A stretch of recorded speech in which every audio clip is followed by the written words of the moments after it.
I want you to do something for me. I want you to picture the face of every person who told you that you couldn't. Go ahead, picture them. For me, it was three faces. My brother, who's an accountant, my neighbor Dave, who's never left the state of Indiana in his life, and a woman at my own bank who looked at my account and kind of tilted her head and said, "Well, on that income, you're going to have to be real careful, sweetheart." On that income. Like it was a diagnosis. Like she was telling me I had 6 months to live. And you know what that income was? It was one Social Security check. $1,940 a month. That was it. That was the whole thing I had to build a life out of. And every single one of those faces told me, in their own polite way, that a man like me, 70 years old, one check, no big savings, that a man like me was done dreaming. So this is the story of how a $1,900 check proved every one of them wrong. But let me back up, because you need to understand how far down I was when this started. My name's Walt. I spent 38 years with my hands inside cars. Started pumping gas at 16, ended up owning a little tire and repair shop outside Fort Wayne. Good, honest work. I could tell you what was wrong with an engine just by standing next to it while it idled. But here's the thing nobody tells you about a small business. When you retire, there's no pension waiting. There's no golden parachute for the guy who fixed everybody's brakes. I sold the shop for a lot less than I hoped. The money went quick, and by the time I was 69, I was living in a one-bedroom apartment where the heat never quite worked, eating a lot of canned soup, and doing that thing where you check your bank balance at the ATM and then walk away before the receipt even prints, because you already know. And I was scared. I'm not going to sit here and act tough about it. I was scared in a way I'd never been, because I'd always been the guy who fixed things, and I couldn't fix this. Indiana in the winter on one check. That's not a retirement. That's just waiting. That's sitting in a cold apartment, watching the same weather channel, counting days, waiting for something you don't even want to name. And I think a lot of you know exactly the kind of waiting I'm talking about. Now here's where it turned. My buddy Ronnie, a guy I served with back before the shop, Ronnie calls me up one night and he's laughing and he says, "Walt, you sound like a dead man. I'm looking at a mountain out my window and I paid $400 for the whole apartment." And I said, "Ronnie, where in God's name are you?" And he said, "Chiang Mai, Thailand." And I laughed at him. I did. I said, "Ronnie, I can barely afford Indiana. How am I going to afford Thailand?" And he got quiet and he said, "Walt, you've got it exactly backwards. You can't afford to stay." You can't afford to stay. That sentence rattled around in my head for about 2 weeks. And then I did something a 70-year-old man who's scared of his own bank statement is not supposed to do. I looked up a one-way flight. So let me tell you where I'm sitting right now as I talk to you. It's about 7 in the morning here in Chiang Mai, and I'm on a little balcony looking at exactly the kind of green mountain Ronnie was bragging about. There's mist on it. There's a temple bell going somewhere down the hill, real faint. I've got a plate of eggs and some fruit I can't pronounce and a proper coffee. And that whole breakfast cost me under $2. My apartment, 1 bedroom, clean, pool downstairs, 10 minutes from the old city, is $290 a month. And I want you to hold that number next to the other one. 1940 comes in, 290 goes out for rent. And everybody back home told me I couldn't afford to dream. But I know what some of you are thinking, because I thought it too, sitting in that cold apartment. You're thinking, Walt, Thailand's complicated. The visa, the paperwork. You can't just move there. They don't want an old broke American showing up. That's the wall everybody hits. That's the thing that stops people before they even start. So let me tell you exactly what I found, because this is the part that proved that bank lady wrong more than anything.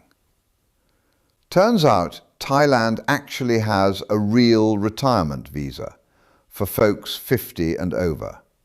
And I'd built it up in my head like it was going to need me to be a millionaire. It's not. The way most fellas like me do it, you show a monthly income. Retirement income, Social Security counts. And the number they want, well, my check clears it. My one check. The thing my bank treated like a death sentence is the exact thing that qualified me to stay.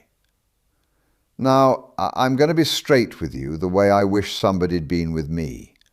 I'm not a lawyer, and these rules have little details, and you want a proper visa agent to walk you through it, because I sure did. I'm just a tire guy who figured it out one phone call at a time. But the wall that everybody told me was too tall, for a man on a fixed income, it was about knee high. I just had to walk up to it to see that. And here's what nobody warns you about. It's not the paperwork that's hard. The paperwork took a few weeks. What's hard is the first Sunday. Let me tell you about the first Sunday, because the flights, the apartment, the visa, you can plan all that. What you can't plan for is sitting in a brand new room 7,000 some miles from everything you know on a Sunday with the whole day empty in front of you and not one person on earth who'd notice if you didn't come out of that room. I sat on the edge of that bed and I thought, Walt, you old fool, you've made a terrible, terrible mistake. 70 years old and you've thrown it all away on a mountain. I'll be honest with you, I cried. Grown man, tire man, hands like sandpaper, sitting there crying on a Sunday. And then Monday, I made myself go downstairs. That's the whole secret, by the way, if there is one.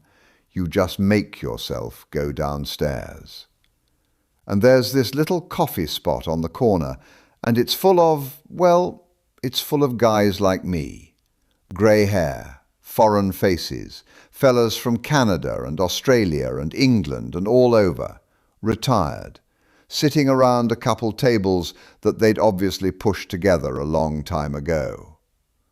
And one of them, big Australian named Kev, he just points at an empty chair and says, "You're new. Sit down. What's your story?" And that was it. That was the whole thing. 6 months later, those same men know how I take my coffee. They know my knees are bad.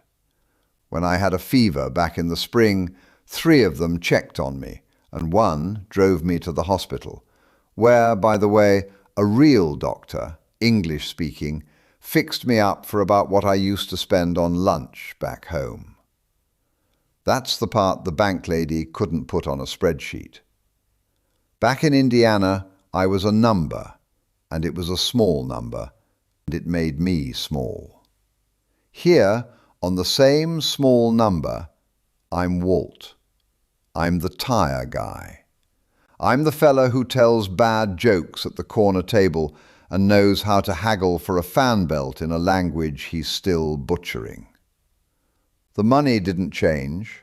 1940 then, 1940 now. What changed is that here, 1940 is enough to be a whole person. And back there, it wasn't even enough to be visible. Now let me be fair with you, because these videos love to sell you paradise, and I promised you the truth. It's hot. Not warm, hot. And there's a smoky season in the spring where the air gets bad and you stay inside more than you'd like. I miss my grandkids so much some nights, it sits on my chest like a wrench. Learning the language at 70 is like teaching these old hands to write left-handed, and I mangle it every single day. And every so often the paperwork over here will make you want to pull your hair out. So no, it's not heaven, but it's mine. And for the first time in a long, long time, the man in the mirror isn't just waiting anymore. My brother, the accountant, one of the three faces, he called me last month. And he wasn't laughing this time. He said, "Walt, you sound like yourself again. You sound like you did before the shop went under." And I looked out at that green mountain and I told him the truth. I said, "Bud, I don't just sound like myself. For the first time in years, I am myself." And there was this long quiet on the line. And then my accountant brother, who's got the pension and the paid-off house and did everything the way you're supposed to, he says real soft, "Walt, how much is a flight?" So if you're sitting somewhere cold right now, with one check and a head full of people telling you to be careful, sweetheart, I want you to hear this from a 70-year-old tire man who had no business pulling this off. They're not protecting you when they tell you you can't. They're just scared, and they want you scared too, because your leaving makes them wonder about their own staying. That one check they told you wasn't enough? In the right place, on the right mountain, it's not just enough. It's a whole new life. I almost let them talk me out of it. I almost sat in that cold apartment till the waiting was over. And I'd have died never knowing there was a corner table with an empty chair waiting on me. So that's my story. And if you're the person I was, one check, cold apartment, a bank lady in your head, I really want to hear from you. Tell me down below where you are and what the number is that somebody told you wasn't enough. Because I've got a feeling it's more than enough. You just have to walk up to that wall and see how low it really is.